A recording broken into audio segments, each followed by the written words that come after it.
ഈ ശിവൻ എന്തൊരു പേടിയാ. ഞാൻ പിന്നെ പേടിക്കണ്ടേ? ഞാൻ ഇവിടുത്തെ വേലക്കാരനല്ലേ. ശിവൻ എന്നോട് സ്നേഹല്ലേ? ഞാൻ സുമതിയെ സ്നേഹിക്കാൻ പാടില്ല. സ്നേഹിച്ചില്ലെങ്കിലേ കുഴപ്പമാ. എന്താ ചിരിക്കുന്നത്? എന്താ ചിരിക്കുന്നത്? ഈ കൈ എന്റെ വയറ്റിലൊന്ന് വെച്ച് നോക്കിയേ, ഒരനക്കം കേൾക്കാം.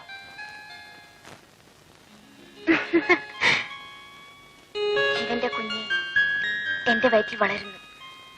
ഞാൻ ഒരമ്മയാകും. സുമതി, ഇനി എന്ത് ചെയ്യും? ഇനി ഒന്നേ ചെയ്യാനുള്ളൂ. ശിവൻ എന്നെ കല്യാണം കഴിക്കണം. ഞാൻ ശിവന്റെ കുഞ്ഞുങ്ങളെ പ്രസവിക്കും. അന്ന് ഞാൻ ശിവാന്ന് വിളിക്കില്ല, ശിവേട്ടനെന്നേ വിളിക്കൂ. ഞാൻ അമ്മോട് പറയട്ടെ? അയ്യോ വേണ്ട, അവരറിഞ്ഞ